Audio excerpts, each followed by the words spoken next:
Hi, welcome back. Today we will discuss about this book जिसे मैंने ना हाल फिलहाल में ही खत्म किया and I must say it's an amazing book. I don't regret it buying on sale. So the name of this book is A Man Called Ove by Frederick Backman. He is a Swedish writer. Upon first glance I thought it's written love, but it's actually Ove. I was mistaken. Spoilers alert. Please continue if you don't mind getting to know the outline of story. The story revolves around characters such as Owen, Sonja, Parvina, Anita, Rune, Adrian, Jimmy, and Patrick. After completing this book, I was in tears as I was totally moved by the emotion it will let you feel like pain, grief, happiness, joy, comfort, and warmth when you're around your loved ones. So story की शुरुआत होती है एक 59 साल के आदमी के description के साथ। वो ना एक ऐसा आदमी है जो लोगों को जज करता है, जैसे कि पुलिस इन्वेस्टिगेट करती है। और उसकी उम्र भी ऐसी है जिसमें उसका माइंडसेट काफी रिजिड हो चुका है। He is described as a grumpy old man. और वो ना साब नाम की एक कार चलाता है। And this is very important क्योंकि वो उसके लिए सिर्फ एक कार नहीं है, this is his whole identity. Ove के लिए ये ना एक सिंबल है जो बताता है जिंदगी में क्या चूज करना है और कौन से प्रिंसिपल के लिए खड़े होना है। साब ऐसे कोई हाई इंजीनियर्ड मॉडल नहीं है, but it's a reliable, practical, well engineered और नॉन फ्लैशी कार ऑप्शन है। उसे समाज के वेल्थ, स्टेटस और ट्रेंड से फर्क नहीं पड़ता, but he respect who do their job properly. साब ओवे को अपने पिता से भी कनेक्ट करवाता है। It shows deepest reverence to his father. His father taught him honesty, hard work, responsibility and having a spine. अब वो उसकी जिंदगी में नहीं है और ये सारी चीजें साब को एक आम कार से बहुत दूर खड़ा करती है। साब उसके लिए उसकी पूरी पहचान है। कुछ लोग बिलीव करते होंगे अपडेटिंग देयर कार मॉडल और switching the car brand, but for Ove it suggest a lack of conviction. वो सांप को लाइफ लॉन्ग कमिटमेंट की तरह ट्रीट करता है, खराब होने पर रिपेयर करना, ना कि रिप्लेस। और सबसे खूबसूरत बात यह है कि अगर तुम्हारी जिंदगी के साथी को भी ये चीज समझ में आ जाए, और सोनजा ने भी यही ठीक किया। She understands his obsession with सांप। वो सिर्फ एक कार नहीं, but it's about stability, continuity and connection. His knowledge about engine, mechanics and brands. जिस तरीके से स्टोरी को अनफोल्ड किया गया है, उसको पढ़ने के बाद यही लगता है कि ये आदमी हमेशा से चिड़चिड़ा रहता है, अपने नेबर्स की कंप्लेन करता रहता है, सुबह सुबह एक ही टाइम पर उठ जाता है, और वो ऐसा कई डेकेड से कर रहा है। और फिर आजकल के लोग ऐसा क्यों नहीं कर पा रहे, वो कितने आलसी हैं। नई जनरेशन को ना बड़ा बेढंगा और नालायक सा बताया है, जिनसे ना बेसिक काम जैसे कि कॉफी बनाना भी नहीं हो पाता। वो ना इस दुनिया को काफी ब्लैक एंड व्हाइट तरीके से देखता है। वो हर काम को काफी ऑड और प्रिडिक्टेबल तरीके से करता है।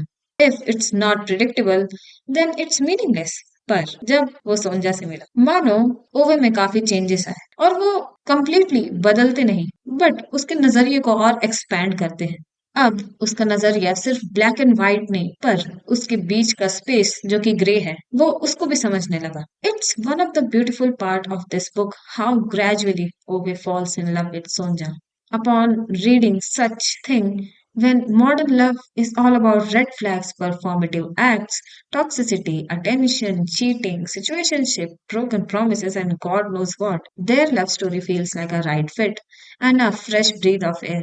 सोनिया का प्यार ओवे के लिए उसकी जिंदगी जिंदगी में उसकी दुनिया के प्रति नजरिए को बदलने के लिए नहीं था, पर उसको एक और ढंग से देखने का था। वो उसकी जिंदगी में नरमाहट, धैर्य और समय के साथ ऐसी परिवर्तन लाए जो उसे धड़कते हुए दिल के साथ एक जीता हुआ इंसान बनाता है। उसकी वजह से अब ओवे की दुनिया की समझ सिर्फ रूल्स, रेगुलेशन और स्ट्रक्चर तक सीमित नहीं थी, पर अब वो उसमें कनेक्शंस, फॉरगिवनेस और इम्परफेक्शन को भी समझता था।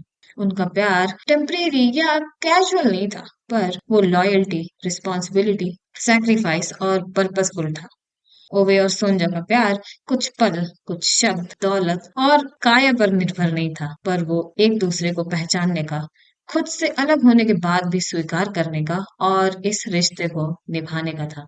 ओवी के लिए व्हाइट शर्ट पहनने वाले लोग काफी खुदगर्ज होते हैं। उसे काफी नफरत है उन लोगों से। वे लोग इंसानों को बस हाथ में गिन गिन कर समा जाने वाले जैसे कमोडिटी मानते हैं। स्पेशली ओवे को इंजन, कार्स और उनके मैकेनिक्स के बारे में बहुत रुचि थी, तो उसे चीजों को बिल्ड करने में एक जिम्मेदारी दिखती थी। उसे वो व्हाइट शर्ट वाले लोग इसलिए भी नहीं पसंद थे क्योंकि क्योंकि वो चीजों को मैनेज करते थे, ना कि build. They tend to calculate rather than care and used rules and regulation without understanding consequences. Noble Ove को हमेशा सही भी नहीं बताता, पर उसकी इस घृणा के पीछे एक सच और जवाबदेही को सामने जरूर रखती है। वक्त आगे बढ़ता है और अब सोंजा एक बच्चे को जन्म देने वाली है। वे बहुत खुश थे, पर स्पेन में एक दुर्घटना ने सोंजा को कमर से नीचे पैरालाइज कर दिया और वो बच्चा भी नहीं बच पाया। सोंजा का इस बच्चे को खोना और अब कभी ना चल पाने का दुख उसे अंदर ही अंदर तोड़ रहा था। और ओवे के और मानो ओवे के पैरों तले जमीन खिसक गई। समय बीता, पर दोनों का response to this tragedy actually tells you how different they were. Sonja gathers all of her courage and decides to make a remarkable decision. She refuses to let this tragedy define her entire life. उसने खुद को time दिया, शोक मनाया, पर रुकी नहीं। उसने अपने दुख को उसकी बची हुई चीजों को छीनने नहीं दिया। उसके पास उसके स्टूडेंट्स, बुक्स, लर्निंग, ओवे और आसपास के सभी लोग थे। She chooses her purpose. जिंदगी में आगे बढ़ना उसके दुख को छोटा नहीं करता, पर उसके जज्बे को दिखाता है, जिसने दुनिया को फिर से उसी प्रेम से स्वीकार किया, ना कि कड़वाहट से। As a teacher, she dedicated her whole life to the special need children, as they are often overlooked. Many people underestimate them, but she didn't. She taught them Shakespeare and treated them as normal. She became motherly figure to many children who needed guidance. She did lighten up their life with sharing knowledge. It was her favorite thing to do, learning literature and talking about it. In contrast, Owe started writing letters, filing complaints, and confronting officials. But no positive response came back. He asked authority for a supportive architecture so that it would be helpful for Sonja to reach classroom. He wrote thousands of them until his patience was exhausted. He took matter into his own hands and built that platform in near school. And this again gave him the reason to hate those white shirt officials. One day, Sonja died, and Ove's world was shattered. He was so empty without her that he planned, arranged, and prepared everything for his death. He tried several times though, but every time something or the other would interrupt him. एक दिन इसी गम में उस society में एक परिवार आता है वहां पर शिफ्ट होने। उसमें थे पैट्रिक, परवीना और दो लड़कियां। Parveena was expecting her third child, even though Owe didn't like them. But Parvina kept showing up at his door. It could be for help or involving him or treating him like a member of society or just sharing a meal. Those two girls, they didn't judge him for his behavior. They accepted him as their friend and then as a grandfather too. This trio bonding is amazing. It's described in a verbose way. ओवी की जिंदगी जो अभी सूनी सी पड़ी थी, अचानक से उसमें एक केओस सा आ जाता है इस फैमिली के शिफ्ट होते ही। रूने और ओवे काफी करीबी दोस्त थे। Anita is Rune's wife. वो काफी समय तक साथ में थे और उनका बॉन्ड और बहुत गहरा था। उनके काफी झगड़े हुए कार को लेकर स्पेशली, बट अब रूने को अल्जाइमर्स हो चुका है। रूने एंड अनीता के बच्चे बड़े हो चुके हैं and they left the town. Now they left their elderly parents and rarely visit them. Always sees it as a violation. It's a sign of selfishness when Rooney becomes ill and vulnerable. Always by his side. Patrick in this story is described a little stupid, according to Owe. He makes mistake. He broke his leg while trying to fix a window at his house. But he is good at things which Ove isn't. So it just makes him different than Ove. Parvina took lessons from Ove to drive a car. जैसे ही इस family की entry होती है उस area में, Ove is involved in one thing or the other. He is not lonely anymore. कहानी में आगे एड्रियन भी आता है। ये एक स्टूडेंट है out of all who studied from Sonja. उसने ओवे को अपने टीचर के बारे में बताया, कैसे उसने स्पेशल नीड वाले बच्चों को उतने ही प्यार और एफर्ट से पढ़ाया। She holds special memory and respect in his heart. फिर उसने ओवे से साइकिल सही करने के टिप्स मांगे। Ove, being a very good mechanical guy, he helped him out. And upon asking him, "Why are you getting it repaired?" he answers, it's for his girlfriend. Then Ove asks him, "Really, who is she?" He got flustered and replied, "Not really, but he really wants her to be." He teaches him how to fix it. Then एक और किरदार आता है कहानी में। उसका नाम है जिमी। जिमी ने एक ऐसी बात कर दी थी अपने पिता से जिसकी वजह से उसे घर से निकाल दिया गया। और वो ये बात है कि जिमी इज अ गे।